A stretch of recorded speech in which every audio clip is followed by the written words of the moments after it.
ஸ்ரீ கர்க சம்ஹிதை பலபத்ர காண்டத்தின் 10ஆம் அத்தியாயம். ஸ்ரீ பலராம சுவாமியின் வழிபாட்டு முறை மற்றும் குழு.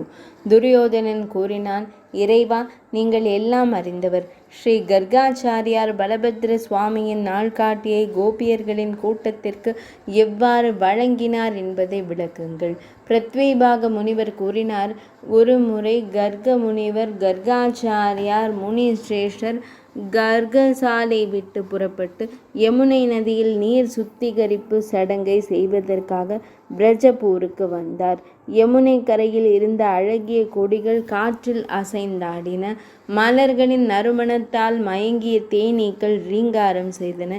இவ்வாறு யமுனை கரையில் இருந்த இரு தோப்பின் கீழ் தனிமையில் ஸ்ரீ கர்காச்சாரியார் பலராம சுவாமியையும் பகவான் ஸ்ரீ கிருஷ்ணரையும் தியானிக்க தொடங்கினர். அந்த நேரத்தில் கோபியர்கள் வந்து அவரை வணங்கினர். அவர்கள் நாகேந்திரனின் மகள்களாக தங்களின் முந்தைய பிறவியை நினைவு கூர்ந்தனர். பின்னர் அவர்கள் பலபத்ர சுவாமியை அடைவதற்காக ஒரு சேவை முறையை கர்காச்சாரியாரிடம் கேட்டனர். அந்த பெண்களின் இணையற்ற பக்தியை கண்ட கர்கமா முனிவர் அவர்களுக்கு 5 தியான முறைகளை வழங்கினார். பத்ததி முறை, பாதாளம், மேடை, ஸ்தோத்திரம், கவசம், நாற்காலி மற்றும் சஹஸ்ரநாமம், புனித நாமம். இப்போது கூறுங்கள், வேறு என்ன கேட்க விரும்புகிறீர்கள்? துரியோதனன் கூறினான், குருதேவா, நீராடுங்கள். நீங்கள் பக்தரை நேசிப்பவர். உங்களை நான் வணங்குகிறேன். பலராம சுவாமியின் வழிமுறையை விவரியுங்கள். அதனை கற்றுக்கொள்வதன் மூலம் நான் பரிபூரண நிலையை அடைய முடியும் என்றார். பிரத்வீபாக முனிவர் கூறினார், ராஜசத்தம் பலராம சுவாமியை மகிழ்விக்கும் பலபத்ர முறையின் விதிகளை அவர் கேட்டறிந்தார். அவர் 1000 முகங்களை கொண்ட பலராம பெருமான். அவர் முழு உலகிற்கு பல தானங்களாலும் யாத்திரைகளாலும் அவற்றை அடைய முடியாது. அவை பிரத்யேக பக்தியால் மட்டுமே பெறப்படுகின்றன. பகவான் ஸ்ரீஹரியின் மூத்த சகோதரரான பலராம பெருமானின் பக்தியை சத்சங்கத்தின் மூலம் விரைவாக அடையலாம். யாரிடம் அன்பு மற்றும் பக்தி ஆகிய குணங்கள் எழுகின்றனவோ அவர்களே பரிபூர்ண மனிதர்கள். பிரம்ம முகூர்த்தத்தில் எழுந்தவுடன் அவர் பலராம சுவாமி மற்றும் பகவான் ஸ்ரீ கிருஷ்ணரின் நாமங்களை உச்சரிக்க வேண்டும். பின்னர் அவர்கள் குருதேவரையும் பூமியையும் தங்கள் மனதால் வணங்கி தங்கள் பாதங்களை தரையில் பதிக்கவும். அழகாய் நீராடி சுத்தமாகிய பின்னர் பாலைவனத்தில் குசாசனத்தில் அமர்ந்து உங்கள் 2 கரங்களையும் அடியில் வைத்து உங்கள் விழிகளை மூக்கில் நுனியில் நிறுத்தி பரமபுருஷனும் நித்திய ஹரியுமான ஸ்ரீ பலராம சுவாமியை தியானிக்க வேண்டும். அவர்கள் பொன்னிற கூந்தல் உடையவர்கள். அவர்கள் நீல நிற ஆடை அணிந்திருக்கிறார். அவர்கள் மாலைகளால் அலங்கரிக்கப்பட்டிருக்கிறார்கள். அங்கே ஒரு பெரிய மனமோகன சிலை இருக்கிறது. அத்தகைய ஹஸ்தர பலராமரை மகிழ்விக்க ஒருவர் அவரை தினமும் தியானிக்க வேண்டும். தேடுபவர் உள்ளும் புறமும் தூய்மையாக இருக்க வேண்டும். மௌனமாக இருந்து கோபத்தை தடுத்து 3 காலங்களிலும் மாலை பிரார்த்தனைகளை செய்ய வேண்டும். மனதில் ஆசை, பேராசை அல்லது மயக்கம் இருக்கலாகாது.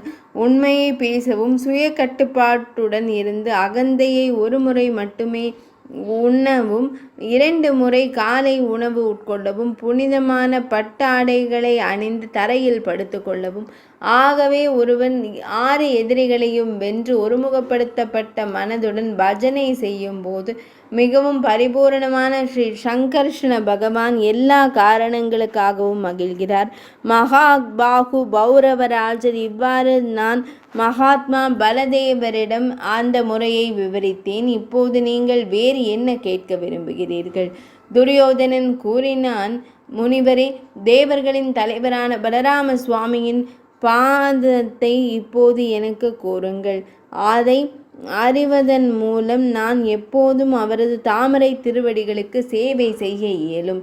பிரத்வீபாக முனிவர் கூறினார், பலராம சுவாமியின் மேஜை மகத்தானது, இரகசியமானது மற்றும் பரிபூரணத்தை அருளக்கூடியது. முன்னதாக பிரம்மதேவர் அதை மகாத்மா நாரத முனிவருக்கு ஒரு தனிமையான இடத்தில் கொடுத்திருந்தார்.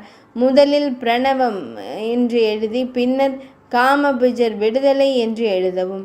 பிறகு காளிந்தபேதன் மற்றும் சங்கர்ஷணன் ஆகிய 2 பதங்களையும் 4வது முடிவாக எழுதி இறுதியில் ஸ்வாஹா என்பதை சேர்க்க வேண்டும். இவ்வாறு செய்யும்போது பிரணவத்துடன் கூடிய ஹ்ரீம் காளிந்தி பேதனாய சங்கர்ஷனாய ஸ்வாஹா என்ற மந்திரம் உருவாகிறது. இதுவே போதசாக்ஷரம். இந்த மந்திரத்தை ராஜா பிரம்மதேவர் கூறியுள்ளார். அரசர் ஒருவர் விரதம் இருந்து இந்த மந்திரத்தை 1,16,000 முறை உச்சரிக்க வேண்டும். இவ்வாறு செய்வதால் சாதகருக்கு இவ்வுலகிலும் மறு உலகிலும் இறுதி வெற்றி கிடைக்கும் என்பதில் ஐயமில்லை. மணல் மந்திரத்தை உச்சரித்த பின்னர் சிறப்பு மகா பூஜை செய்ய வேண்டும். அவரது விதி இதுதான்: அரசனை அழகிய காட்சியில் கர்ணிகையில் அமைந்துள்ள குங்குமப்பூ நிறத்தில் ஜொலிக்கும் 32 இதழ்களை கொண்ட அழகான ஐவண்ண தாமரை சித்தரிக்கப்பட வேண்டும். அதன் மீது ஒரு மங்களகரமான தங்க சிம்மாசனத்தை வைக்கவும்.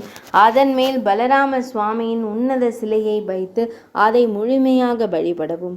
பிரணவத்துடன் கூடிய நமோ பகவதே புருஷோத்தமாய வாசுதேவாய சங்கர்ஷனாய சஹஸ்ரபதனாய மகாநந்தாய ஸ்வாஹா என்ற மந்திரத்துடன் தலைப்பாகையை கட்டவும். அதன் பின்னர் ஸ்ரீ பலராம சுவாமிக்கு எல்லா திசைகளிலும் வணக்கம் செலுத்திய பின்னர் அவருக்கு முன்னால் மிகவும் பணிவுடன் அமரவும். பின்னர் பிரணவத்துடன் கூடிய ஜெய் ஜெயானந்த பலபத்ர தலங்க காளிந்தி பஞ்சன ஆவிர விர்பூய மம சம்மூகோ பவ இதை படித்த பின்னர் அழைக்கவும். பிறகு அவர் கூறினார்: முனிவரை ஏந்தியவரும் கலப்பை திருக்கரத்தில் கொண்டவருமான பலராம சுவாமி, நீல ஆடை அணிந்தவரே, ரேவதி தேவி மகிழும் பலராம சுவாமியே, உங்களுக்கு எனது வணக்கங்களை செலுத்துகிறேன். இந்த மந்திரத்தின் மூலம் ஆசனம், பாதங்களை சுத்தம் செய்யும் நீர், அர்க்யம், குளியல், யாகத்திரை, ஆடைகள், ஆபரணங்கள், நறுமணம், அட்சதை, மலர்கள், தேன்கூடு, தூபம், விளக்குகள், காணிக்கைகள், மலர் காணிக்கைகள் போன்ற உபசரிப்புகளை சமர்ப்பிக்கவும். பின்னர் பகவான் ஸ்ரீ மகாவிஷ்ணு, மதுசூதனன், வாமன, திரிவிக்ரம, ஸ்ரீதர, ரிஷிகேஷ, பத்மநாப, தாமோதர, சங்கர்ஷண, வாசுதேவ, பிரத்யும்ன, அனிருத்த, அதோக்ஷஜ, புரு, ஸ்ரீகிருஷ்ண, நான் தங்களுக்கு என் வணக்கங்களை சமர்ப்பிக்கிறேன். இந்த மந்திரத்தை கொண்டு பாதங்கள், கணுக்கால்கள், முழங்கால்கள், தொடைகள், இடுப்பு, வயிறு, விலா பகுதிகள், முதுகு, கைகள், தோள்கள், உதடுகள், கண்கள் மற்றும் தலை போன்றவற்றை தனித்தனியாக வழிபடவும். பிறகு சங்கு, சக்கரம், கதாயுதம், தாமரை, வாள், வில், தடி, கலப்பை, ஈட்டி, கௌஸ்துபம், மாலை, ஸ்ரீவத்சம், பீதாம்பரம், நீலாம்பரம், வம்சி, வேத்திரம், கருடங்கம் மற்றும் தலங்க கொடிகள், ரதம், தாருகம், சுமதி, குமுதம், குமுதாக்ஷம் மற்றும் ஸ்ரீதாமம் ஆகிய வார்த்தைகளுடன் நமக என்ற வார்த்தையையும் உச்சரிக்கவும். இது பிரணவத்துடன் கூடிய நாமங்களை உருவாக்கும். இதன் மந்திரங்களால் அனைவரையும் வழிபடவும். இதேபோல் விஸ்வக்சேன, வேதவியாசர், துர்கா தேவி, கணேசர், திக்பாலகர்கள் மற்றும் நவகிரகங்கள் போன்றோரை தாமரையின் அனைத்து பக்கங்களிலும் அவரவர் இடங்களில் தனித்தனியாக வழிபட வேண்டும்.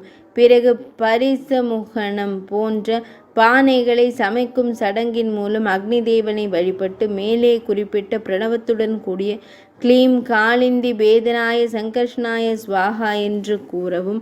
இந்த மந்திரத்துடன் 25,000 யாகங்களை செய்யவும். பிறகு அதே போல பிரணவத்துடன் கூடிய நமோ பகவதே வாசுதேவாய இந்த 12 அட்சர மந்திரம் 18,004 முறை பிரணவத்துடன் கூடிய நமோ பகவதே துப்யம் வாசுதேவாய சாக்ஷினே, பிரத்யும்னனே, அனிருத்தனே, சங்கர்ஷணனே, உங்களுக்கு என் வணக்கங்களை செலுத்துகிறேன். இந்த மந்திரத்துடன் 18,000 யாகங்கள் செய்யுங்கள். பிறகு அவன் அக்னியை வலம் வந்து குருவை வணங்கி அவருக்கு விலையுயர்ந்த ஆடைகள், தங்க ஆபரணங்கள், செப்பு பாத்திரங்கள், கன்றுக்குட்டி, பசு, தங்கம் மற்றும் பிற தானங்களை அளித்து அவரை மகிழ்விக்க வேண்டும். பிறகு அவர் பிராமணர்களை வணங்கி அவர்களுக்கும் நகர மக்களுக்கும் உணவளிக்க வேண்டும். பிறகு குருவை வணங்க வேண்டும். இந்த பாதாள பத்ததியின்படி ஸ்ரீ பலராம சுவாமியின் நினைவை வழிபடும் ஒருவன் இவ்வுலகிலும் மறு உலகிலும் பல்வேறு பரிபூரணத்துவங்களாலும் செழிப்பாலும் நிறைந்திருப்பான். அரசே, பலராம பெருமானின் இந்த இரகசியமும் எங்கும் நிறைந்ததுமான பாதாளை நான் தமக்கு கூறிவிட்டேன். வேறு என்ன கேட்க விரும்புகிறீர்கள்? இது ஸ்ரீ கர்க சம்ஹிதையின் பலபத்ர காண்டத்தில் உள்ள பிருத்விபாக முனிவர் மற்றும் துரியோதனனுக்கு இடையிலான சம்பாதம் என்று அழைக்கப்படும் உரையாடலில் உருவான ஸ்ரீ பலபத்ர சுவாமியின் வழிபாட்டு முறை என்ற தலைப்பு கொண்ட 10ஆம் அத்தியாயம் இனிதே நிறைவடைந்தது.